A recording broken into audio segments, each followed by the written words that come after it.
자, 위험을 알리는 시그널 1탄인데요. 이 시그널 수업은 이번 주, 다음 주 2주에 걸쳐서 진행하겠습니다. 네, 질환에도 전조 증상이 있고 사실 좋은 일에도 징조가 있기 마련입니다. 우리 삶을 위협하는 위험 신호들은 미리 잘 챙겨 놓으시면 위험한 일들은 좀 예방할 수 있지 않을까 싶네요. 네, 자, 그래서 오늘은 어떤 선생님들과 이야기 나눠볼까요? 관장님 소개해 주세요. 네, 오늘도 최고의 사인 사쌤을 준비했는데 저는 이분이 꼭 나와야지 마음이 편안해져요. 친동생 만나는 것 같은 한양대 명지병원 내분비내과 이재혁 쌤 모셨습니다. 예, 어서 네, 안녕하세요. 우리 몸이 작은 신호들을 많이 보내는데 그런 신호들을 잘 이해하지 못해서 큰 병으로 고생하시는 분들이 많습니다. 오늘은 여러 가지 신호들 중에서 당뇨병이 보내는 시그널들을 잘 알아봤으면 좋겠습니다. 네, 특히 명절 이후에 더 유의하셔야 되겠네요. 맞습니다. 네. 자, 다음 소개해드릴 분요, 마당 약사 이지양 쌤입니다. 어서 오세요. 식사들 하시고 이렇게 올라오는 오, 맞아요. 트림들 많이 하시는데 이 트림도 신호라는 거 혹시 알고 계셨나요? 오늘 제가 이 트림이 어떤 신호인지 같이 공부해 보겠습니다. 네, 기대하겠습니다. 오늘도 그 드라마보다 더 재밌는 시그널을 주실 양소연 쌤도 모셨습니다. 예. 네.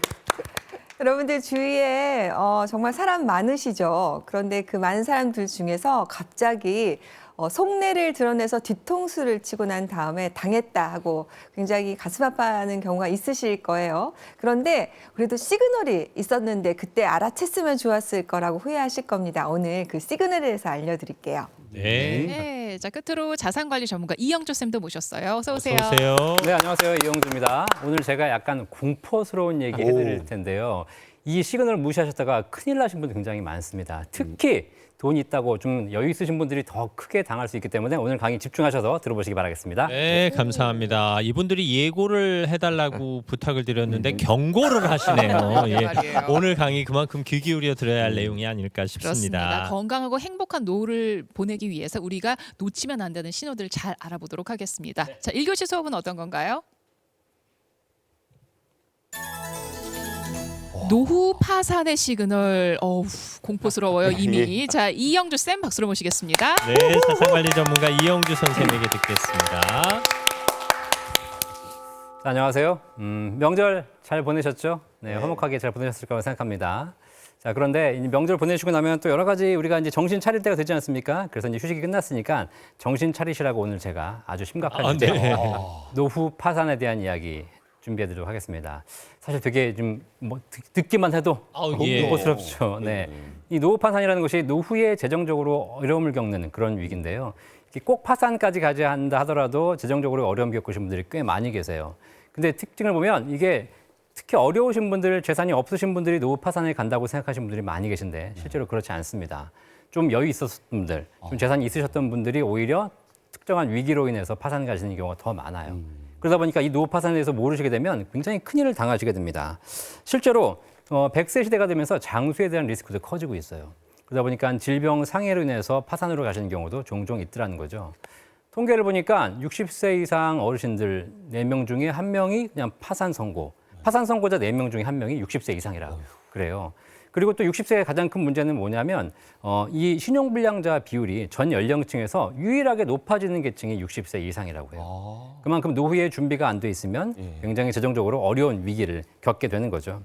자, 그래서 오늘 제가 여러분께 노후 파산의 유형, 특징, 그리고 노후 파산을 막을 수 있는 방법을 알려드리도록 하겠습니다. 먼저 유형을 좀 보시면 크게 한 4가지 유형이 있어요.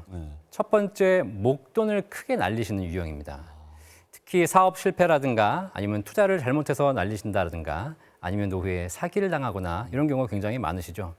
퇴직금 찾으셔가지고 이제 노후를 보내셔야 되는데 이걸로 뭘 할까 고민하다가 사업하셔가지고 실패하시는 분들 그런 경우 굉장히 많고요. 수익률 좋다, 요즘 뭐 주식 올라간다, 뭐 이렇게 해가지고 뭐 요즘 코인도 많이 하시잖아요. 이런 거에 속아가지고 잘못된 투자를 통해서 큰 돈을 날리시는 분들 굉장히 위험합니다. 그리고 요즘 뭐 다단계, 또 뭐 홍보관, 또 보이스피싱, 뭐 꽃뱀, 사실 이런 게 우리가 뉴스에서만 봐왔지만 나이 들면 내일이 되거든요. 네. 네. 그래서 할 일이 없으니까 거기 가시는 거예요. 그렇게 말씀하시니까 더 절절하게 맞습니다. 담아요. 네. 이게 남의 일이 아니에요. 이런 걸 통해서 사기당하신 분들이 사실 굉장히 많습니다. 제가 사실 강남에 근무하고 있는데요. 강남에 보면 테헤란로라고 있습니다. 여기에는 2호선 전철이 다니는 굉장히 핵심적인 구간이고 우리나라 경제의 중심지거든요. 보통 여기에 근무하신 분들은 아침 7시에서 9시 사이에 출근을 하세요. 그럼 9시가 되면 이제 조용해지잖아요. 그런데 9시가 넘으면 나오시는 분들이 계세요. 오. 강남에 나오시는 거예요. 그분들이 사실 딱 보면은 머리가 좀 희끗희끗하고 복장 보면 약간 나이도 드시는 어머님들이 나오시기도 합니다. 예. 아니 저분들은 다 퇴직하셨기 때문에 지금 집에 계셔야 되고 아침마당 보실 시간인데 예. 이게 지금 나오실 이유가 없잖아요. 예. 그분들이 어디 가실지 아세요? 거의 대부분 다단계 회사로 가시는 거예요. 테헤란 후에 다단계 회사들이 굉장히 많이 늘어 있습니다. 사실 뭐 다단계가 나쁜 건 아닙니다. 예, 예. 그런데 거기 가서 사실 뭘 하시다 보니까 사기를 당하시는 경우가 굉장히 많죠. 이 다단계라는 게 시스템이에요. 네. 그러다 보니까 요즘 뭐 부동산 다단계, 무슨 핸드폰 다단계, 뭐 코인 다단계, 뭐 의료기 다단계 굉장히 많아요. 또 그렇게 될 것 같으니까 처음엔 소액으로 한 1, 2천만 원 하셨다가 이게 되니까 계속 금액을 늘리시는 거예요. 예. 그리고 나중에는 크게 억대를 날리시는 분도 사실 종종 볼 수 있습니다. 그래서 이런 부분들 가시게 되면 나중에 투자 이렇게 통해서 손실 보시는 분들이 있기 때문에 꼭 한번 여러분들 이 시그널이 오시면 주의하셔야 된다는 거 알고 계실 필요가 있어요. 두 번째 시그널이 바로 뭐냐면 과도하게 자녀를 지원하시는 경우. 우리 애가 좋잖아요. 그러니까 애를 키우면서 교육비도 지원하고 생활비도 지원하고 다 해주시는 거 좋아요. 그 유학까지 보내. 그러니까 돈이 엄청나게 들어가는 겁니다. 3, 40대가 돼서도 애가 성장해서도 계속 뒷바라지를 해야 돼요. 특히 우리나라에 보니까요. 이렇게 다 키우고 나면 결혼까지 요즘 다 지원해 주시는 분들도 있으세요. 근데 통계를 보니까 결혼 자금이 한 1억 3천 정도 평균 지원. 1억 3천. 집 빼고. 그러니까요. 와. 우리나라 노후 자금이 사실상 한 2억 3억 정도인데 예. 거의 절반 가까운 금액을 자녀 결혼에 지원하시느라 정작 당신의 노후는 챙기지 못하시는 경우가 많아요. 제가 아는 분도 이렇게 자녀를 지원해 주다가 결국 언제까지 갔냐면 자녀가 50살이 된 거예요. 정말. 아직도 지원해 주고 있어요. 지금도. 네. 근데 뭐 해달라고 하면 거절을 못 해. 그러니까 결국 자신의 노후 자금 다 털어서 또 남편이 돌아가셔가지고 물려받은 자금 다 털어서 자녀 지원하시다 보니까 결국 파산으로 가실 위험성이 아이고. 커지는 거죠. 그다음에 세 번째. 첫 번째, 두 번째는 좀 조절이 가능해요. 근데 이 세 번째는 뭐냐면 은퇴 이후에 소비 조절이 안 되시는 분들. 퇴직하고 나면 사실 소득도 없어지기 때문에 소비가 줄어드는 게 정상이거든요. 그런데 대부분의 경우에서 소비가 줄어들지 못하시는 분들은 바로 이유가 있어요. 품위 유지. 폼 잡아야 되잖아, 폼. 야, 그래도 내가 명색이 대기업 임원이었어. 내가 명색이 유지였어, 유지. 그런데 내가 이렇게 살아야 돼? 그러면서 좋은 차 타야지, 친구들도 만나야지, 좋은 집 살아야지, 골프도 쳐야지, 모임도 해야지, 돈이 엄청나게 나가는 거예요. 그죠? 이러다 보니까 결국은 소비 조절을 하지 못해서 어느 순간 재산이 급격히 하락하는 문제를 발생하는 거죠. 이러다 보니까 재정적인 충격도 있지만 정신적인 충격도 굉장히 커져요. 그래서 이 노후에 노후 파산 당하시게 되면 실제로 노후가 굉장히 어려워지는 부분들도 많이 계십니다. 마지막으로 노후 파산에 관련해서 강장 이제 유형들이 뭐가 있냐면 의료비. 의료비. 뭐 우리 의사 선생님도 계시지만 노후에 의료비 건강이 안 좋아지잖아요. 그런데 젊을 때는 그냥 소소하게 질병이 걸리는 거기 때문에 의료비가 많이 나갈 일도 없어요. 그리고 금방 회복이 돼요. 그런데 나이 들어서는 그렇지 않죠. 이게 중병에 걸리게 되면 치료 기간도 길어지고 치료 비용도 높아져요. 특히 요즘은 또 의료기술이 발달한 게 이게 좋은 건지 안 좋은 건지 모르겠는데 자꾸 이렇게 돌아가시는 분은 살리잖아요. 그러다 보니까 더 많은 비용이 들게 되는 거예요. 예, 이게 뭐 웃을 일은 아닙니다만 네. 연명 치료를 하다 보니 그렇죠. 더 그렇게 그래가지고 되는 거죠. 결국은 나중에 이게 의료비 때문에 파산하신 분도 굉장히 늘어나고 있다는 거 여러분 꼭 한번 생각해 보시고 여기에 대한 대비가 맞습니다. 필요하다는 거예요. 미리. 자, 그러면 제가 여러분들의 노후 파산 시그널 얼마나 위험도가 있으신지 체크할 수 있는 몇 가지 리스트를 가지고 오늘 제가 예, 예. 한번 체크 한번 해보도록 하겠습니다. 자, 지금 제가 몇 가지 드릴 텐데 잘 보시면서 여러분들이 한번 점수를 매겨보세요.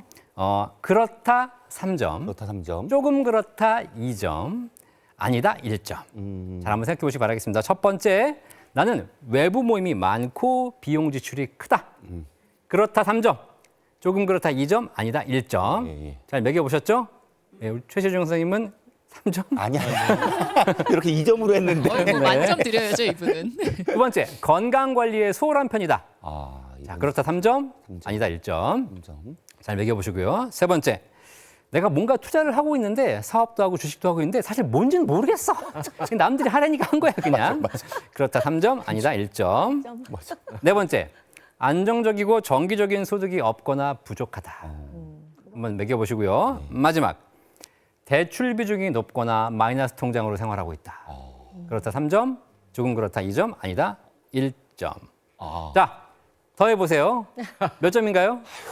네, 부자릿수, 한숨부터. 부자릿수. 아, 정말요? 어. 네. 자, 계산 다 해보셨는데 여러분이 만약에 이 점수가 8점 이하라면 괜찮으신 거예요. 그런 대로. 네, 특별한 위험은 없으세요. 네. 근데 9점 이상이면 이제 위험이 시작된 겁니다. 아. 조심하셔야 된다. 내가 노후 파산으로 갈 수 있는 시그널이 깜빡 하고 있다는 거예요. 12점 이상이다. 예. 지금 당장 병원 가셔야 됩니다. 오. 정말. 네, 내가 파산 가능성이 굉장히 높기 때문에 여러분들이 주의하셔야 된다는 거예요. 물론 여력이 있으시면 나는 괜찮다라고 생각할 수 있겠지만 네. 아까 말씀드린 대로 여력이 있으신 분들이 더 급격하게 하락하고 있다는 거 꼭 한번 그러니까 점수가 높을수록 내 삶에 대한 진단이 필요하다 이 말씀이시네요. 맞습니다. 네. 자, 이렇게 우리가 노후 파산에 대한 시그널과 위험도를 미리미리 준비해야 되는, 체크해야 되는 이유가 뭐냐면 젊을 때 파산과 노후 파산이 다르기 때문이에요. 젊을 때 파산하게 되면 사실 금액도 크지 않아요. 뭐 젊을 때는 사실 돈이 많지 않기 때문에 네. 손실 봐야 1,000만 원, 2,000만 원입니다. 그런데 나이 드신 분들은 한 번 손실 보게 되면 적게는 수천만 원, 많게는 억대를 손실 보게 돼요. 그다음에 두 번째로 젊은 사람들은 회복할 수 있는 시간이 있어요. 예. 근데 나이가 들면 회복할 수 없어요. 그리고 회복할 수 있는 용기도 없고 체력도 없죠. 그러다 보니까 노후 파산은 그대로 인생을 굉장히 쓸쓸하게 마감해야 되는 그런 길로 가시게 돼요. 그래서 지금부터 좀 체크해 보실 필요가 있다는 거죠.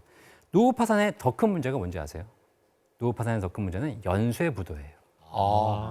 나만 안 되면 차라리 다행이에요. 어차피 내 잘못이니까. 근데 노후에 문제가 생기신 분들은 가족, 특히 자녀에게까지 영향이 미쳐져요. 자녀의 결혼 자금으로 지원해 줄 돈을 가지고 손실 보신 분들. 그다음에 어떤 분들은 자녀가 받아온 월급을 모아주겠다고 했다가 그 돈으로 날려서 자녀의 인생이 어려워지신 분들도 계세요. 그다음에 뭐 사업하시는데 자녀를 끌어들여 가지고 젊은 자녀를 신용불량자 만드는 게 아이고. 있어요. 이게 가장 큰 문제거든요. 이러면 뭐 나이 드신 분들이야 어쩔 수 없지만 젊은 사람들은 남은 정말 그 창창한 인생을 어렵게 살아야 되는 거 아니겠습니까? 아니 명절 끝나자마자 이렇게 무시무시한 얘기만 계속 하셔서 정신- 평소보다 톤이 좀 세세요. 네. 정신 공부를 제대로 차리시라고. 해주시네요. 아, 네, 이제 잘 놀았으니까 네. 정신 차리고 또 이제 새로 살아야 되지 네, 않겠습니까? 한 살도 제대로 먹었고요. 맞습니다. 네. 자, 그래서 이제 좀 희망적인 이야기. 예. 노후 파산 막으려면 어떻게 해야 될까? 제가 방법을 몇 가지 알려드리도록 하겠습니다. 첫 번째, 섣부른 투자. 모르는 것에 투자하지 마셔라. 누가 얘기하는데 내가 잘 모르겠다. 그럼 일단은 하지 마세요. 이건 젊은 사람들은 모르겠지만 나이 드신 분들은 하시면 안 됩니다. 이렇게 해본 적도 없고 모르는 것 투자해서 성공할 가능성이 높지 않다라는 거예요. 혹시 이런 투자를 여러분들이 고민하신다면 차라리 우량 기업에 투자하세요. 잘 한번 생각해 보세요. 제가 상담하다 그런 얘기 드리는데 자기가 뭔가 투자 사업을 할 건데 잘 모르는 분야에 처음 시작하는 거예요. 예. 내 능력으로 내 나이에 잘 모르는 돈으로 하시는 게 좋으냐? 그렇게 성공할 가능성이 높으냐? 아니면 우리나라에 정말 스카이를 나온 수재들이 모여 있는 그렇게 연구를 하는 대기업들, 우량 기업들 이 사업에 내가 동참하는 게 훨씬 더 성공이 높을까? 생각해 보면 후자가 사실 훨씬 가능성이 높고 안전하다는 거죠. 그래서 우량 기업에 투자하시는 것이 좋을 것 그러니까 대박을 기대하기보다는 안정적인 소득으로 검증된 기업에 투자해라 맞습니다. 이런 말씀이시죠. 특히 노후 자산은 그렇게 운용하시는 것이 가장 좋은 방법이면서 오히려 더 크게 수익을 낼 수 있는 방법일 수도 있다는 거죠. 두 번째, 연금 자산을 준비하세요. 연금 자산, 부동산도 좋고 주식도 좋지만 그런 자산들은 언제 후딱 한 번에 날릴 수 있는 자산이에요. 하지만 연금 자산은 평생 지급이 보증되잖아요. 예. 그러면 국민연금, 퇴직연금, 개인연금, 지난 시간에 말씀드린 주택연금 예. 이런 걸 포함해가지고 여러분들이 평생 연금으로 준비하신다면 기본적으로 안정적인 소득이 확보되는 거죠. 그러면 내 인생에 어떠한 문제가 생겨도 혹은 전 재산을 다 혹시 날린다 하더라도 기본적인 연금이 보장돼 있으면 내 삶을 지킬 수 있다라는 거예요. 세 번째, 평생 일하세요. 현역으로. 일하시는 거 굉장히 중요합니다. 우리가 스스로 생각하시기에 뭐 젊을 때 열심히 일해서 피곤해 죽겠는데 나이 들어서까지 일해야 돼? 라는 생각을 하시는 분들이 많이 계세요. 근데 그거는 30년 전 우리 노후가 짧았을 때의 이야기예요. 우리 노후는 정리하는 시기가 아니라 또 한 번의 인생이에요. 그 인생을 위한 일을 준비하실 필요가 있다는 겁니다. 일하시면 일단 돈을 버니까 좋겠죠. 그런데 돈을 안 버는 일, 돈이 안 되는 일을 하셔도 상관없어요.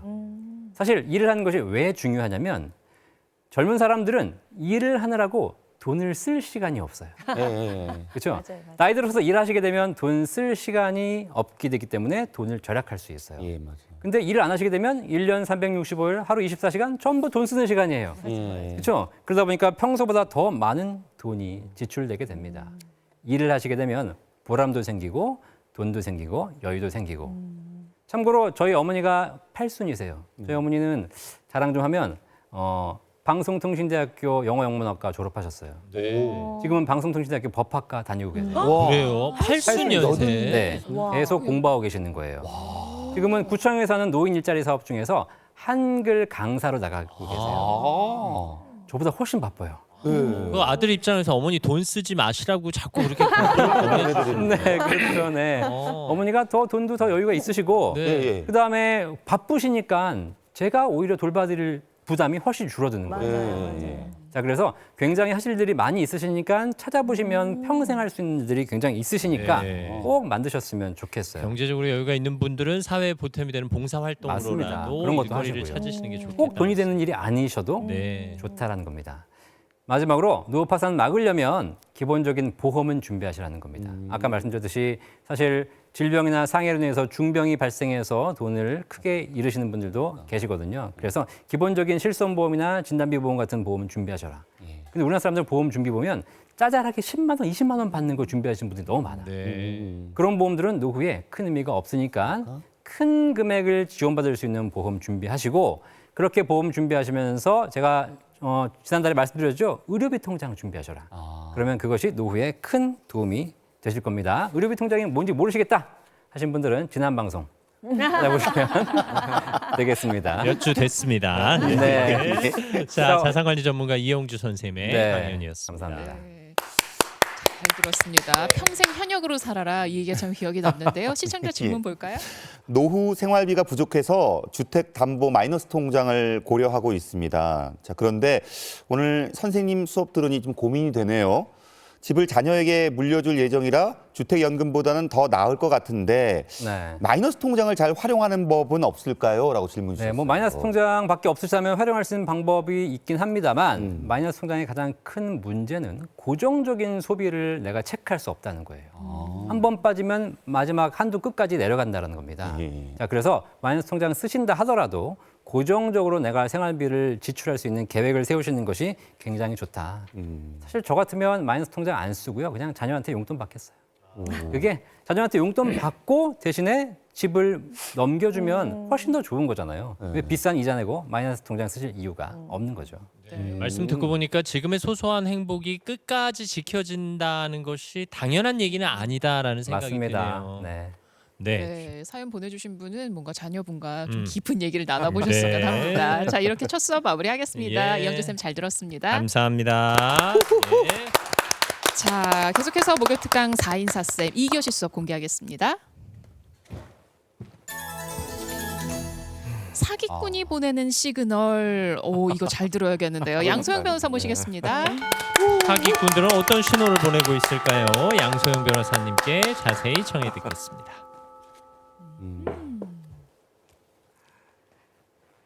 네, 요새 범죄 드라마 많이 보시죠? 젊은 친구들도 많이 좋아하는데요. 요새는 이제 어머님, 아버님들도 많이 좋아하시는 것 같아요. 그 드라마에 보면은 이제 이런 얘기 나옵니다. 모든 범죄는 흔적을 남긴다. 예, 예. 네. 그런데 모든 사기꾼들도 시그널을 보냅니다. 흔적을 남깁니다. 저도 변호사하면서 보니까요. 얘기를 쭉 듣다 보면 요때 요걸 조금 알아채셨으면 좋았을 텐데 왜 그때 그걸 넘어가셨을까 하고 안타까운 경우가 굉장히 많아요. 어떻게 보면 사기꾼이 자기 얼굴에 그냥 나는 사기꾼이다 이렇게 써놓고 나면 편할 텐데 의외로 사기꾼들은 잘생겼습니다. 저기 김지연 아나운서처럼 잘생겼고요. 네. 네, 목소리도 좋습니다. 예. 그래서 좀채로 그러니까 알아채기가 힘들어요. 그래서 우리가 좀 연구를 해야 되고요. 사기꾼들은 매일같이 연구를 합니다. 어떻게 하면 저 사람의 돈을 저 주머니에서 내 주머니로 넣을 수 있을까? 예, 예. 그래서 우리가 연구를 해야 되는데요. 자, 4가지 정도 유형을 볼 테니까 내가 해당 사항이 있는지 한번 저희가 체크를 해보도록 하겠습니다. 한번 올려주시겠어요? 자, 은퇴 후에 그럴싸한 명함이 필요하다. 은퇴 후 생계에 대한 걱정이 크다. 그다음에 배우자와 상의 없이 무언가를 결정하고 한다. 자, 마지막 굉장히 중요하겠네요. 나는 착하게 살았다고 생각한다. 여기 어떻게 해당되시는 해당 분들이 사항이 되게 있으신 분들 있으신가요? 자, 여기 해당 사항이 있으신 분들 오늘 강의 잘 주의해서 들으셨으면 네. 좋겠습니다. 특히 마지막 나는 착하게 살아서 당할 일이 없다고 생각하시는 분들 네, 잘 들으셔야 됩니다. 자, 사기꾼들은요 어떤 시그널을 보내냐면요 말을 잘 바꿉니다. 네, 뭐 약속을 합니다. 내가 이거 해줄게. 뭐 몇 % 해줄게. 뭐 임대료 몇 % 해줄게. 그래서 좋아 그러면 여기다 써줘. 저희 상담 오세요. 이 사람이 이렇게 해서 임대료 수익을 8% 보장해 주려고 했는데 어떻게 할까요? 아, 네 그러면 가서 그대로 계약서를 작성해 달라고 하세요. 가서 가보면요. 당장 해주겠다 할 사람이 계약서 써주지 않습니다. 아, 나를 못 믿어? 내가 이거 해줄게 되는데 나를 못 믿어? 그러면은 날 못 믿으니까 써달라. 그러면 그 다음에 이렇게 말이 바뀝니다. 아, 우리 회사에서는 이걸 하기가 좀 어려워서 요번에 쓰더라도 다른 회사로 좀 바꾸면 어떨까? 그 다음에 계약서를 쓰겠다고 했다가 아, 우리 회사가 지금 신용이 좀 문제가 생겨가지고 내 친구 회사로 하면 어떨까? 뭐 나는 좀 어려우니까 우리 와이프로 하면 어떨까? 그러면 그때 그 시그널을 알아채야 되는데 그 부분에 대해서 아, 정말 사정이 생겼나 보다라고 생각을 하는 게 특히 이제 우리나라 뭐 특히 대한민국 사람들 우리나라 정서가 좀 그렇기도 하지만 사람들이 이렇게 생각하는 거야. 내가 살아온 방식이 있어서 내가 대부분 착하게 살아오고 그러니까 바르게 살아온 사람들은 다른 사람도 그렇게 살아올 것이라고 생각을 해서 저 사람이 지금 하고 있는 행동이 이유가 있을 것이라고 생각을 해요. 그래서 말을 바꾸면 정말 그런 사정이 생겼나라고 생각을 하지 저 사람이 나를 속이기 위해서 약속을 안 지키기 위해서 말을 바꾼다고 생각을 안 한단 말이에요. 그런데 그렇게 생각을 하시면 안 되고 그렇게 말을 바꾸는 순간에 아, 이 사람은 약속을 지킬 생각이 없구나라고 생각을 하셔야 하는 것이 원칙이라는 겁니다. 자, 첫 번째 시그널이고요. 두 번째 순수하게 해석하는 게 위험할 수도 있다. 위험할 이런 수 말씀이네요. 있습니다. 그래서 바꾸는 순간 이 사람은 약속을 지킬 생각이 없구나라고 생각을 하셔야 됩니다. 두 번째 중요한 시그널입니다. 당신한테만 알려줄게. 네. 이거 되게 중요한 정보야. 이거 정말 되는 건데 내가 너를 생각해서 당신이 착하게 살아서 내가 너를 얼마나 평소에 내가 너 얼마나 아끼는지 알지? 너한테만 이거 굉장히 중요한 정보인데 아무도 모르는 정보야. 이거 청와대에서만 나온 정보야. 이런 거 주의하셔야 됩니다.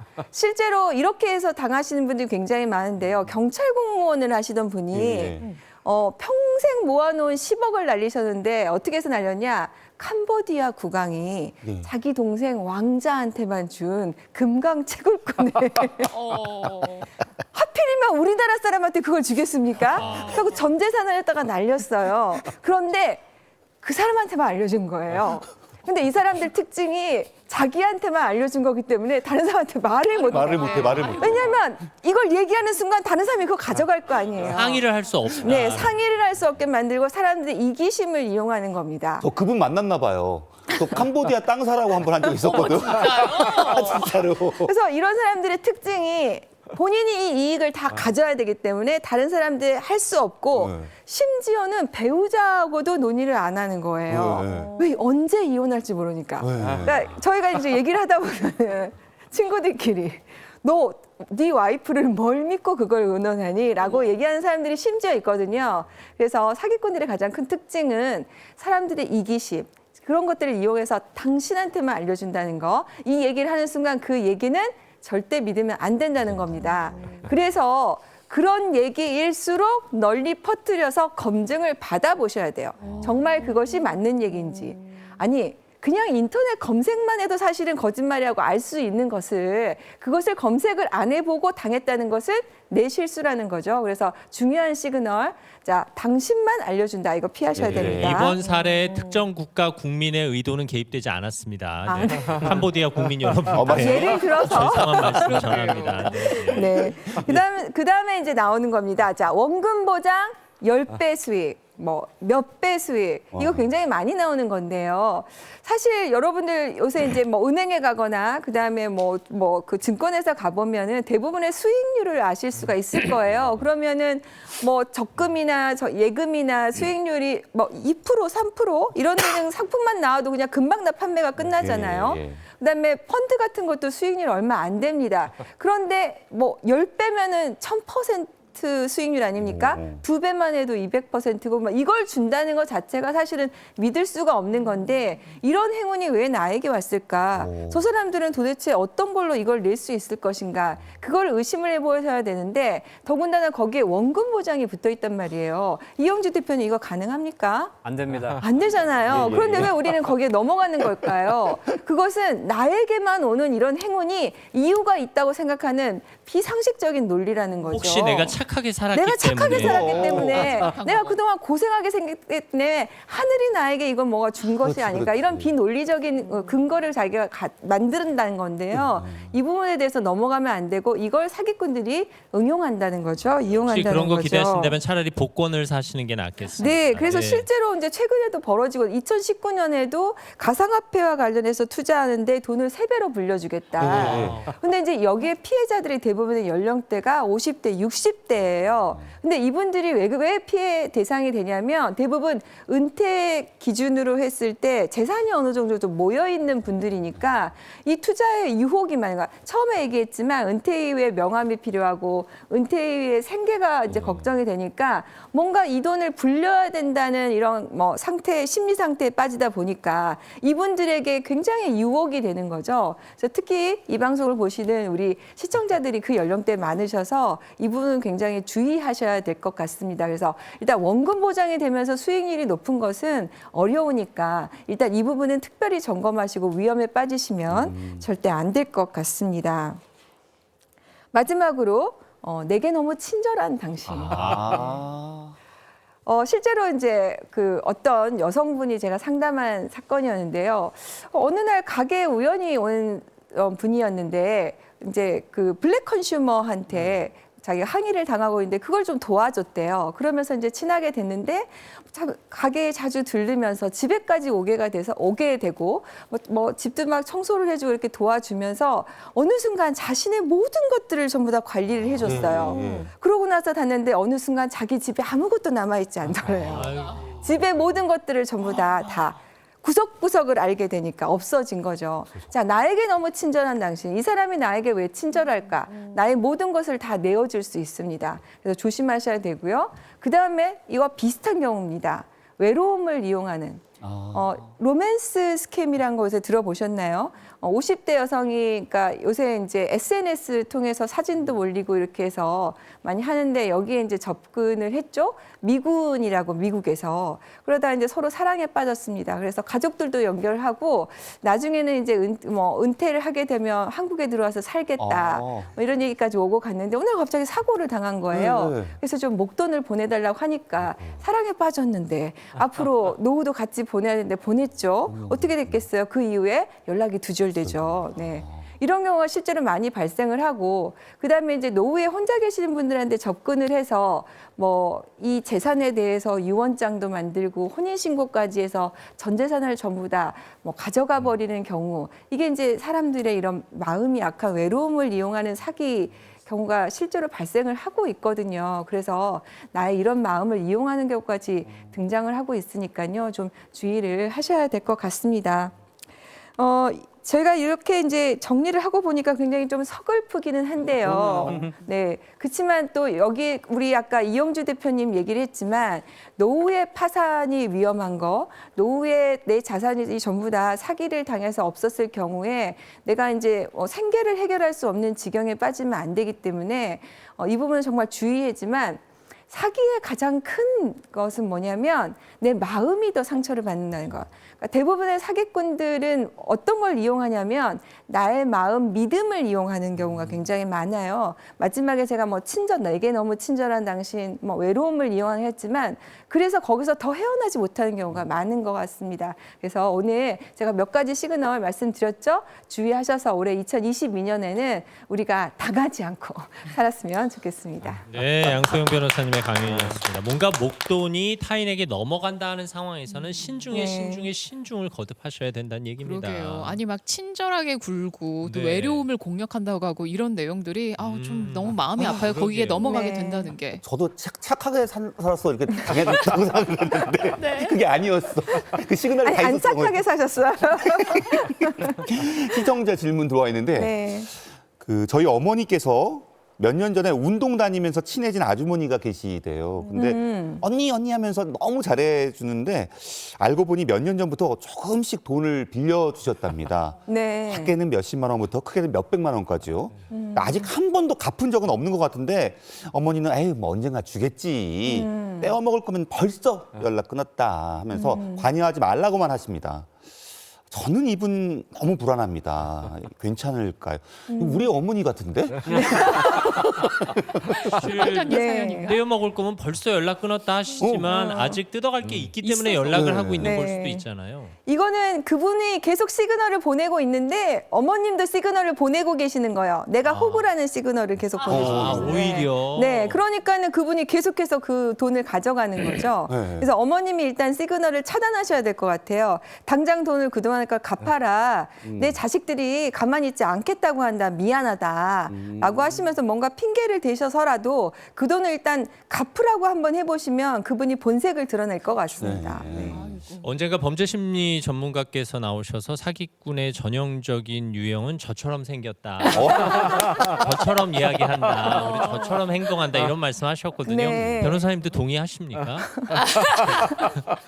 아니 상처가 좀 크실 것 같아서. 아니요.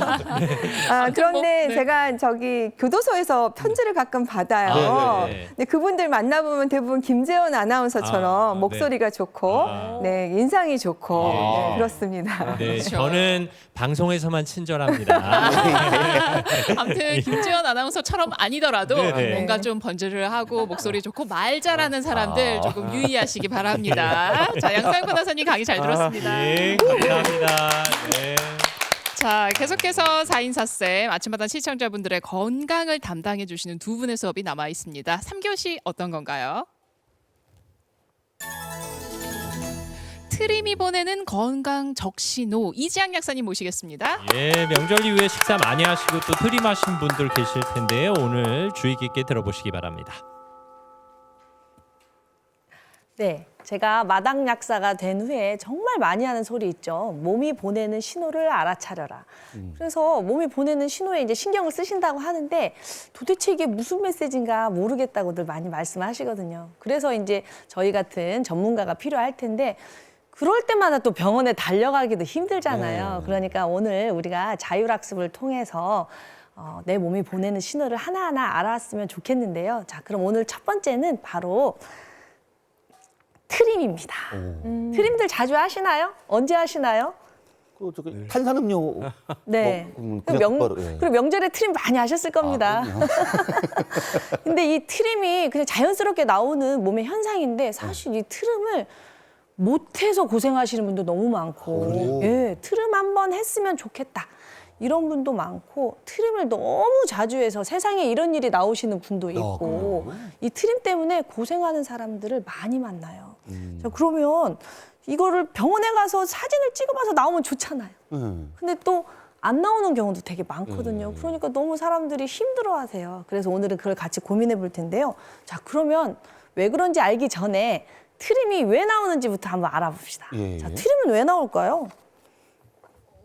가스가 참 나오는 건가? 그렇죠. 맞습니다. 맞아요? 예. 위장 속에 가스, 공기가 가득 찼을 때 우리 몸이 그거를 밖으로 내보내는 거예요. 쓱 하면서 왜냐하면 윗속에 가스가 많이 차면 안 되니까 예. 다 살려고 나오는 거죠. 예. 자, 그렇다면 윗속에 가스가 왜 이렇게 많이 찼을까요? 이 두 가지 경로가 있어요. 예. 첫 번째는 몸 밖에서 안으로 들어오는 경우입니다. 자, 우리는 음식을 못 먹으면 살 수도 없지만 숨을 안 쉬어도 못 살잖아요. 예. 네. 그래서 우리 몸으로는 끊임없이 공기가 들어와요. 아, 들어오네. 숨을 쉴 때도 들어오고 음식을 먹을 때도 들어와요. 예. 또 하나 경로는 몸 안에서 가스를 만들어요.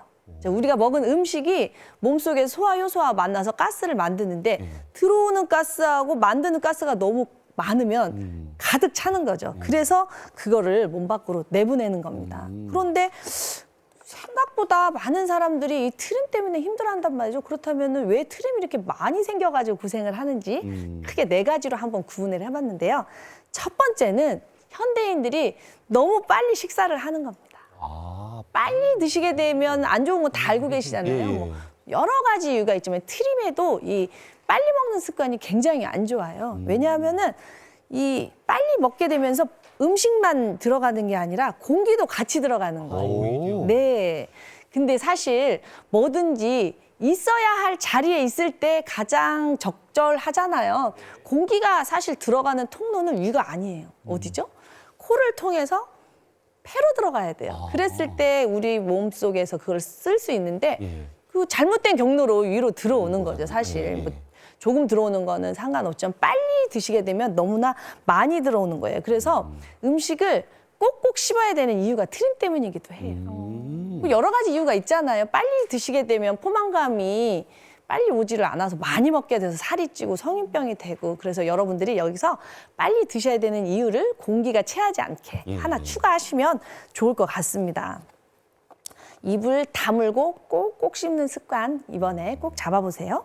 두 번째는 호흡에 문제가 있는 경우입니다. 자, 호흡이라고 하면 막연할 텐데요. 우리가 스트레스를 받았을 때 어떻게 숨을 쉬는지 한번 잘 살펴보세요. 자, 부부싸움을 했다. 아까 그 사기꾼한테 나 착하게 살았는데 사기를 당했다. 그럼 어떻게 돼요? 심장이 두근두근하고 숨이 어떡하지? 내 돈 다 날아갔나 봐. 이렇게 되면서 호흡이 많아집니다. 그러면서 공기가 많이 들어오게 되죠. 그리고 스트레스를 받으면 어떻게 돼요? 이 일을 어떻게 해결해야 되지? 이 사기꾼을 잡아야 될 텐데 하면서 어떻게 해요? 혈액이 다 위로 가요. 그러면 음식을 먹었어도 위장으로 혈액이 가야 소화가 될 텐데 갈 게 없잖아요. 그러니까 음식이 오래 머무르면서 가스가 많이 발생을 하게 됩니다. 그래서 숨도 거칠게 쉬고 위도 움직이질 않으니까 가스가 많이 발생을 하는데요. 그래도 정신을 똑바로 차리고 건강한 사람은 이 가스를 트름으로 해서 내보내요. 근데 이 힘도 없는 사람이 있어요. 그런 사람은 트름도 못 내보내는 거예요. 그래서 그 명절에 차 꽉 막히는 거 있잖아요. 앞으로 가지도 못하고 뒤로 나가지도 못하고 트름을 안고 살면서 트름 한 번만 시원하게 했으면 좋겠다 막 이런 말씀을 하시는 거죠. 그러니까 트름은 너무 자주 나와도 문제, 너무 안 나와도 문제. 즉 트림을 문제가 생겼다는 몸의 균형이 깨졌다. 이제 이렇게 알아들으시면 됩니다. 이제 무슨 신호인지 알겠죠? 네. 그랬을 때 이 교감신경이 많이 흥분돼서 스트레스 받았을 때 저는 이 횡격막 호흡, 복식호흡이라고 혹시 들어보셨죠? 이 복식호흡을 많이 약사임에도 불구하고 약국에서 그거를 많이 권해드려요. 공기의 유입을 최대한 줄이고 이 복식호흡을 하게 되면 뇌로 갈 혈액이 위장으로 가니까 위장 운동을 좀 촉진시켜 주거든요. 그래서 많이 권하는데 한번 같이 배워보실래요? 일단 배워보시려면 이론적으로 이해가 돼야 이걸 따라하기가 쉽거든요. 혹시 횡격막이 어디 있는지 아세요? 여기? 어디? 횡격막 호흡은 횡격막. 예. 그림 보시겠어요? 보세요. 식도가 지나가는 자리에 횡격막이 딱 있는 거예요. 가슴과 배를 구분하는 게 횡격막이 있고 이 횡격막 호흡을 잘 돼야 식도가 조여지질 않겠죠. 그래서 트름이 잘 나오기도 하고 잘 내려갈 텐데요. 사실 우리가 밥 잘 먹었냐, 자식들 챙기고 이러지만 너 요즘 숨 좀 잘 쉬니? 이렇게 나만. 그렇죠. 근데 숨 쉬는 게 진짜 중요해요. 사실 그걸 물어봐야 진정한 안부가 되겠네요. 이제 숨 좀 잘 쉬어라 이렇게 밥 꼭꼭 씹어 먹냐 하듯이 숨을 잘 쉬냐 이렇게 물어봐야 되는데 우리는 진짜 안 물어본다는 거죠. 근데 생각해 보세요. 이 코로나 시대에 힘들어가지고 숨소리조차 못 내고 견디는 사람들이 있어요. 숨을 못 쉬어요. 그리고 그런 자녀를 보면서 엄마들은 얼마나 한숨을 쉬는지 알아요? 걱정으로. 한숨 쉬는 사람, 숨죽이는 사람, 또 막 바쁘게 뛰어다니면서 숨가쁘게 사는 사람. 이 숨을 제대로 못 쉬는 사람들이 너무 많기 때문에 제가 횡격막 호흡법을 다 같이 여기서 간단하게 한번 알려드려 보겠습니다. 이 아주 간단합니다. 평소에 습관이 돼야 될 텐데 한 손은 가슴에 두고요. 한 손은 배에 두셔보세요. 배. 쉽죠? 예. 자, 숨을 크게 들이쉬는데 우리가 들이쉬는 숨을 들숨이라고 하고요. 내쉬는 숨을 날숨이라고 해요. 근데 들숨은 하나, 둘, 셋, 4번에 끊고 날숨을 5, 6, 7, 8 이렇게 좀 길게 가는 거예요. 10으로 봤을 때 한번 해보실래요? 그러면서 들숨을 쉴 때 배로 쉬는 거예요. 들이마실 때 배가 부풀어 올라야 돼요. 풍선처럼. 하나, 둘, 셋, 넷. 그리고 내쉴 때 자, 해보시니까 어떠세요? 내쉴 때는 배가 쑥 예, 들어가는 배가 쑥 느낌이죠? 들어. 이게 바로 횡격막 호흡법이고 복식 호흡법인데 이렇게 하면은 공기가 있어야 할 곳으로 제자리를 찾아서 갑니다. 그러면서 어때요? 호흡에 집중하다 보니까 뇌에 혈액이 안 가겠죠. 예, 예. 그러니까 머리도 시원해지고 마음도 편안해지고 맞아요. 그리고 순환이 됩니다. 혈액 순환이 되면서 이제 소화도 되고 마음이 편안해져요. 아주 간단한데 우리가 이런 거를 못 배웠단 말이죠. 우리가 자녀들과 부부지간에 이 TV 보시면서 한번 해봤으면 좋겠습니다. 그러니까 일부러 시간 내서 한두 번 하는 게 아니라 뭐 텔레비전 보시거나 뭐 그럼요. 영화 보시면서도 평소에 호흡법 자체를 이렇게 바꾸는 것도 네, 도움이 우리가 되겠네요. 힘들 때마다 어떤 약을 먹을까 이거보다 이것도 중요하죠. 네. 약도 중요한데 이런 호흡법을 한번 확인해 보는 것도 중요할 것 같습니다. 자, 그러면 세 번째는 또 왜 이렇게 가스가 많이 찰까요? 세 번째는 내가 무엇을 먹고 있는지를 한번 살펴볼 필요가 있습니다. 이 가스를 많이 만드는 음식이 있어요. 아까 최수중 아나운서 말하는 것처럼 탄산음료 예, 예. 많이 먹으면 가스 차는데 탄산음료 안 드셔도 가스 차시는 분들이 있거든요.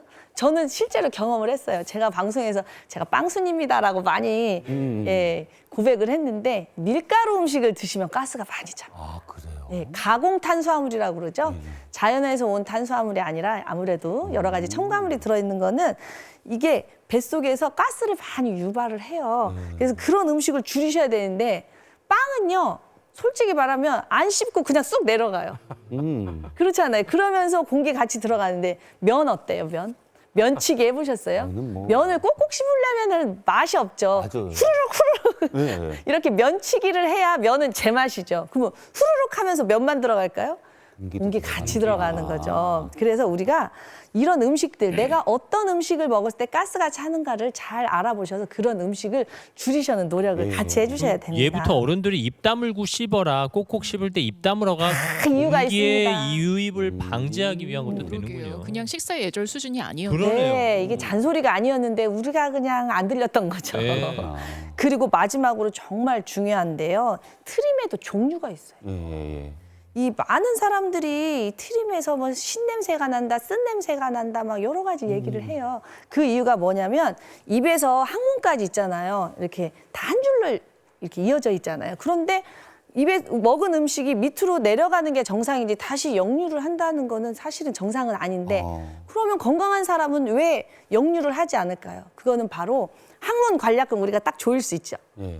그런 것처럼 항문 관략근만 있는 게 아니라 우리 몸속에 식도 관략근, 예, 예. 유문 관략근, 오디 관략근 이런 것처럼 관략근들이 있어요. 관략근들이 이렇게 거꾸로 역류하지 않도록 딱 잡아주는데 요게 고장 난 거예요. 그래서 어디 관략근이 고장 났느냐에 따라서 냄새가 달라지는 겁니다. 자, 신트림은 어디가 고장 났을까요? 신트림? 위?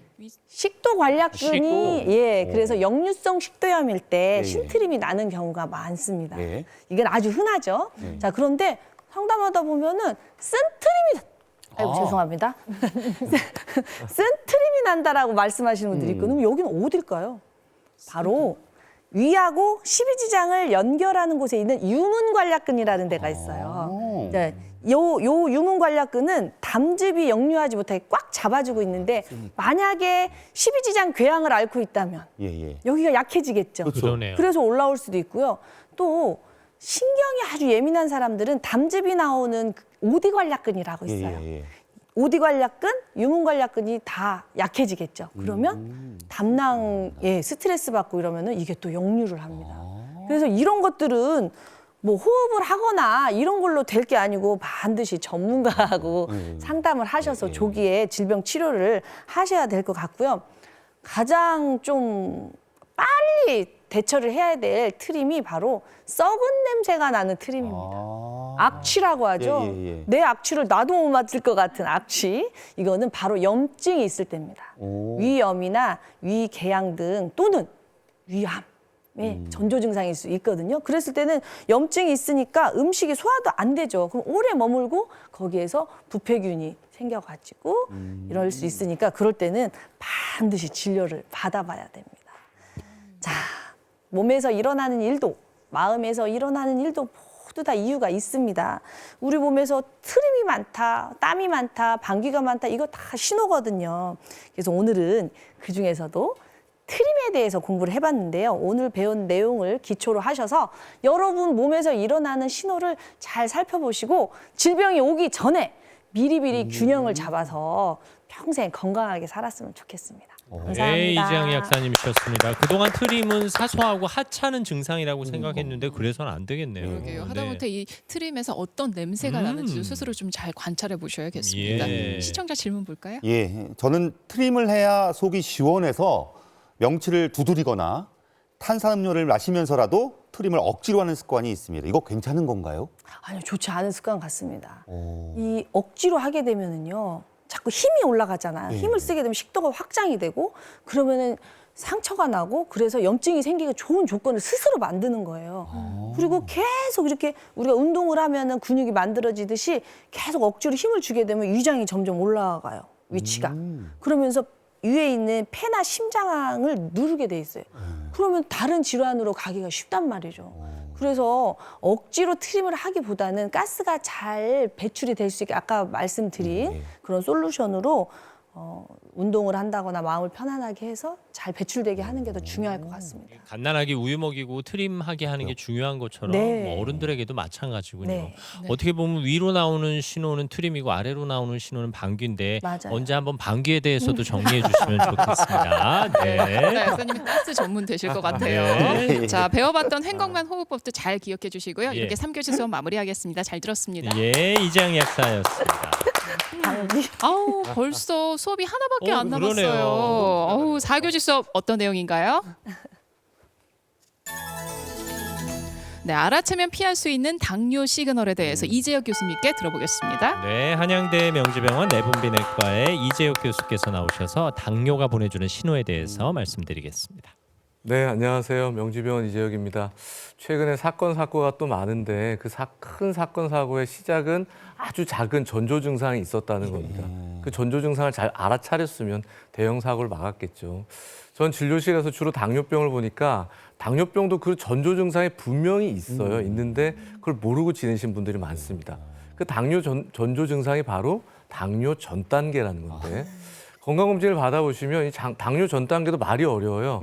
공복혈당 장애, 내당능 장애, 당뇨 전 단계 이런 표현을 쓰니까 그럼 내가 당뇨야 아니야 굉장히 그러니까. 헷갈리죠. 그런데 당뇨병이란 질환은 어떤 대사의 과정에 있어서 어떤 결정적인 지점을 지나게 되면 질환이 생기는 건데 당뇨병은 아무리 열심히 관리해도 정상으로 돌아가기는 어려워요.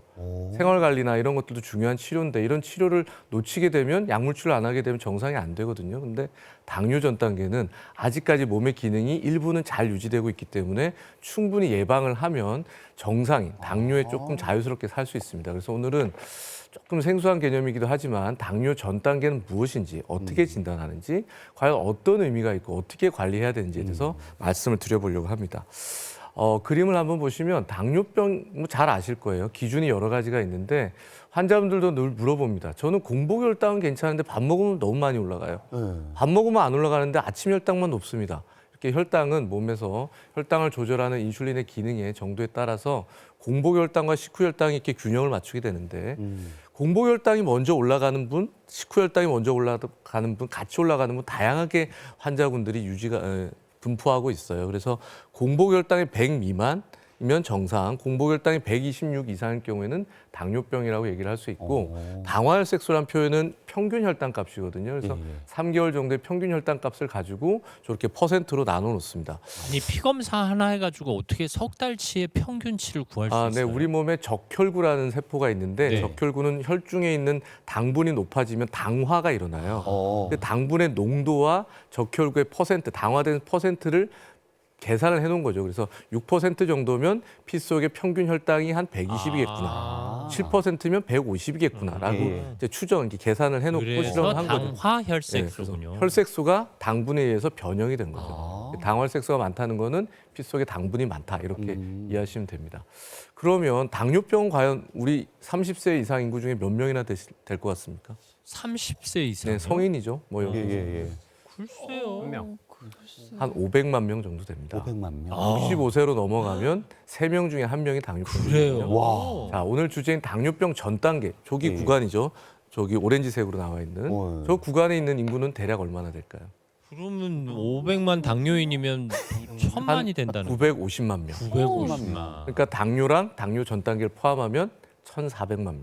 그러니까 당뇨병 환자 숫자만큼 당뇨병 환자로 대기하고 있다라고 훨씬 더 봐도 많죠. 되네요. 그래서 당뇨가 가려는 예비군들이 너무 많은 거예요. 아. 근데 이분들이 왜 중요하냐? 당뇨 전 단계라고 하면 병이 아니니까 예. 자기는 건강한 줄 알지만 예. 우리 몸에서 혈당을 조절하는 이 대사 과정은 당뇨 전 단계부터 이미 고장이 나기 시작을 해요. 아. 우리 몸에서 인슐린을 분비해서 혈당을 정상적으로 조절하는 기능은 당뇨병이 진단되면 이제 30%가 채 남아있지 않은 상태가 됩니다. 오. 당뇨 전 단계도 이미 절반 이상을 예. 잃어버린 분들이 많죠. 그래서 당뇨 전 단계가 단순히 병이 없는 상태가 아니고 내가 곧 병으로 갈 수 있겠다 생각을 할 수 있는 거죠. 그럼 환자들한테 당뇨 전 단계 얘기를 하면은 도대체 그럼 무슨 증상이 있어야지 내가 알아채고 미리 예방을 할 수 있습니까? 당뇨 전 단계, 당뇨의 증상은 뭡니까? 이렇게 물어본 분들이 많거든요. 당뇨병도 증상이 굉장히 애매한데 당뇨 전 단계도 증상이 별로 없어요. 정답은 이제 무증상이에요. 오. 무증상인데 무증상이지만 내 몸에 혈당 검사를 하면 당연히 알 수 있겠지만 당뇨 전 단계에서 당뇨로 가거나 내가 당뇨 전 단계일 수도 있겠다라는 신호들이 있습니다. 그런 신호들을 잘 알아야 될 거예요. 제일 중요한 거는 이제 체중이 많고 당뇨 가족력이 있거나 또 나이가 드는 이런 과정들이 내가 당뇨 전 단계로 갈 수도 있겠다라는 추정을 해볼 수 있어요. 그럼 당뇨 전 단계라고 저희가 진료실에서도 얘기를 하고 환자들 겁을 줍니다. 그러면 환자들이 그럼 저는 당뇨로 갑니까? 이렇게 물어보거든요. 그럼 당뇨로 갈 수도 있고 안 갈 수도 있는데 저는 대개는 희망을 좀 덜 주죠. 이렇게 사시면 3년 뒤에 당뇨가 됩니다. 아. 얘기를 하는데 그럼 모든 사람들이 다 당뇨 전 단계에서 당뇨로 가면 예. 당뇨 전 단계를 뭐 기다렸다 당뇨 치료를 하면 되지 왜 당뇨 전 단계에서 머물러 있겠어요. 예. 그렇죠? 근데 당뇨 전 단계에서 당뇨로 가는 사람들의 특징이 있어요. 대개는 비만하거나 뚱뚱하신 분들. 근데 왜 자꾸 최 방장님 쳐다보면서 말씀하시는 거죠? 아이 뭐 거울 보는 느낌이라서 굉장히 친근합니다. 편안한. 그래서 일단 비만을 동반하고 있는 당뇨 전 단계는 당뇨로 갈 위험이 굉장히 네. 높고요. 아까도 당화혈색소를 보여드렸지만 당화혈색소가 6% 이상인 경우는 가능성이 더 높고 거기다 두 가지가 같이 있거나 거기에 플러스 가족력이 있다든지 여성분들 같은 경우는 임신성 당뇨가 있었던 분들은 당뇨 발생률이 훨씬 높기 때문에 당뇨 전 단계에서도 그런 분들은 절대 방심하시면 안 돼요. 그래서 저는 뭐 예언자가 아니고 점쟁이가 아니지만 최근에 모 영화에서 그렇게 점지했잖아요. 그래서 환자분들한테 이렇게 사시면 3년 뒤에 당뇨 생깁니다. 네. 이렇게 저도 진료실에서 얘기를 해드립니다. 예. 자, 우리 여기 가족들 중에서도 이런 경험을 하고 계신 분이 한 분이 계세요. 저도 제작진한테 그렇게 다 건강하실 것 같지는 않은데 혈당에 뭐 이상이 있거나 하신 분들이 한 분이 있을 것 같아서 제가 뭐 좀 알아봐 달라 했더니 한 분이 계시더라고요. 그러니까요. 우리를 잘 이끌고 계시는 최 반장님이 오. 당뇨 전 단계시더라고요. 마치 이 사례를 위해서 네네. 당뇨 관리를 해오신 것처럼. 네, 제가 3년 전에 만났는지 기억이 좀 되살려 봐야 될 것 같아요. 네. 그래서 건강검진 결과를 저희한테 공개를 과감히 해주셨는데 아유, 감사합니다. 시청 첫 번째 2019년도에 혈당이 131이었어요. 네. 아까 기억이 나시는지 모르겠지만 공복 혈당이 126 이상이면 당뇨병이라고 했거든요. 네. 근데 한 번으로 당뇨 진단할 수는 없어요. 그러니까 2번 이상 연속이 나왔을 때이기 네. 때문에 저렇게 131이 넘어가면 이제 당뇨에 대한 신호가 온 거죠. 네. 나이도 있고 하니까. 그래서 이제 관리를 아마 하셨나 봐요. 그 다음에 116, 그 다음에는 작년에 109까지 떨어졌고. 물론 아직 전 단계 네, 그래도. 아직 노력을 박수 많이 칠 단계는 아닙니다. 당뇨 전 단계에 있는 분들이 크게 오해를 많이 하세요. 검진을 매년 해드리는데 당뇨로 안 가셨네요 아직. 그러면 괜찮습니다. 다행이네요. 근데 제가 그런 말에 동의를 안 합니다. 네. 정상으로 가셔야지 왜 당뇨 전 단계에서 계속 머물러 있느냐. 그러니까 더 내려와야 네, 된다. 더 내려와야 되고요. 최시중 아나운서도 최 반장님도 3년이면 이제 정상이 돼야 되거든요. 3년의 생활관리로. 그래서 올해 건강검진 결과는 저도 공개를 해드렸지만 건강검진 스케줄 꼭 공개하셔가지고 네. 정상 혈당을 보여주셨으면 좋겠습니다. 이게 실제로 어떤 노력을 하면 저렇게 수치가 떨어질 가능성은 있는 거죠. 한 예를 설명을 드리면 제 환자 중에서 제가 뭐 본의 아니게 가족 주치의는 아닌데 온 가족이 다니는 분들이 꽤 많아요. 예. 지역에서. 부모님이 저한테 다 당뇨병으로 다니시는데 누님도 저한테 당뇨병으로 다니세요. 근데 누님이 지금은 이제 만 한 8, 9 되셨는데 42살에 당뇨병 진단을 받으셨어요. 오. 아버님하고 같이 다니셨는데 예. 3년 전에 당뇨 전 단계라고 얘기를 들었어요. 근데 누님은 이제 그냥 관리 안 하고 사신 거죠. 그러다가 3년 뒤에 당뇨가 생겼는데 남동생이 있어요. 남동생이 36살인데 검진했더니 혈당이 136이 나온 거예요. 아이고. 당화혈색소가 6.4고. 그래서 온 가족이 가족력이 있는 데다가 누나는 본인이 죄책감이 있는 거예요. 내가 관리를 못했는데 동생도 예. 그렇게 될까 봐. 아버지도 당뇨니까. 동생을 데리고 왔어요. 그래서 저를 붙잡고 얘는 꼭 좀 고쳐달라고. 그래서 저하고 이제 3개월 동안 자주 보면서 계속 잔소리하고 교육을 했어요. 그래서 이 남자분도 굉장히 이렇게 얼럿해진 거죠. 아직 미혼인데다가 굉장히 자기 건강 관리를 해야 예, 되니까. 5개월 만에 12kg를 뺐습니다. 그래요. 운동을 굉장히 89kg에서 12kg 빼신 거예요. 보통 6개월에 체중의 10% 정도를 빼라고 권고를 하거든요. 그러니까 8, 9kg에서 조금 더 하신 거죠. 식단 조절도 열심히 하고 운동도 해서. 6개월 정도 지나고 나서 공복 혈당이 91이 됐고 당화혈색소가 5.4% 정상이 된 거죠. 이렇게 열심히 초반에 관리하면 췌장에서 인슐린을 분비하고 혈당을 조절하는 기능이 어느 정도 유지돼 있을 때 노력을 통해서 그 기능을 회복을 하면 정상이 될 수 있어요. 그래서 이분은 지금 7년째 정상 혈당으로 잘 지내고 있습니다. 젊다고 마음을 놓을 것이 아니라 오히려 아니죠. 젊을 때 더 도전을 그렇죠. 해서 쫙 기회가 맞춰야 있을 때 되는군요. 더 열심히 해야 됩니다. 네, 아무튼 올해 최시중 아나운서 건강검진 결과에 온 아침마당 시청자들의 관심이 주목되겠네요. 아유 응원합니다. 파이팅! 파이팅. 자, 그러면 우리가 뭐 당뇨 전 단계가 당뇨만 안 되면 되느냐? 네. 그게 아니에요. 당뇨병 환자들이 제일 고생하는 중요한 질환은 심장병이랑 뇌졸중이거든요. 심장병이랑 뇌졸중은 당뇨가 시작할 때부터 이제 병이 생기는 게 아니에요. 당뇨병 환자들이 10명 중에 1명은 진단을 받으면서 합병증을 가지고 계신 분들 꽤 많은데 특히나 이 큰 혈관들이 생기는 거, 뇌나 심장에 생기는 혈관은 당뇨 전 단계부터 와요. 그래서 당뇨 전 단계 환자들을 쭉 봤더니 이 환자들이 10년을 경과했더니 당뇨가 안 생겼는데도 심장 뇌경색이 11%나 생기더라고요. 그래서 당뇨 전 단계가 난 당뇨가 안 생겨서 5년 동안 잘 지냈다라고 만족하시면 안 되고 뇌 혈관은 이미 고장이 나고 있고 남들보다 훨씬 더 빨리 노화가 되고 있다라고 이해하시면 될 것 같습니다. 자, 그러면 당뇨 전 단계 그렇게 중요하다는데 어떻게 관리하면 돼? 아주 손쉬운 방법이 있으면 좋은데 솔루션을 드리면 환자들이 그때부터 또 한숨을 쉽니다. 어떻게 해야 돼요? 그럼 체중을 빼고 운동하고 식이 조절하셔야죠. 그러면 대부분 그걸 몰라서 안 합니까? 이렇게 물어보거든요. 근데 가장 어렵습니다. 어렵지만 가장 어렵지만 가장 기본적인 걸 먼저 해야 된다는 생각이 들고요. 우리나라 당뇨병 환자들 예전에는 미국 사람들은 뚱뚱했어요.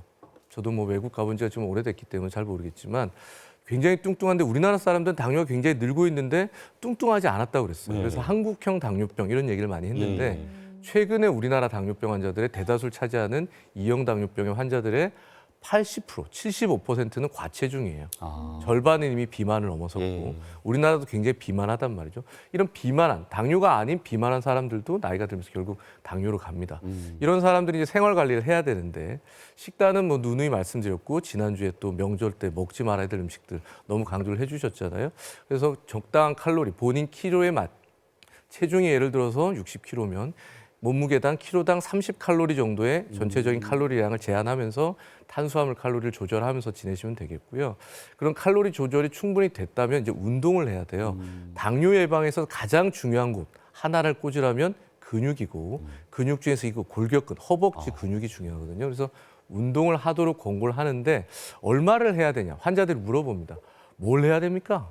얼마나 해야 됩니까? 물어보는데 일단 저희가 권고하기로는 당뇨병 환자들은 적어도 일주일에 150분은 해라. 그래서 30분씩 5번을 할 수도 있고 50분씩 3번을 할 수도 있습니다. 이건 당뇨 환자들인데 당뇨 전 단계에서 웨이트를 좀 줄이려면 운동량이 조금 더 여기보다는 늘어야 된다라고 얘기할 수 있고요. 운동을 열심히 합니다. 맨날 운동합니다라고 해요. 환자분들이 그럼 무슨 운동하세요?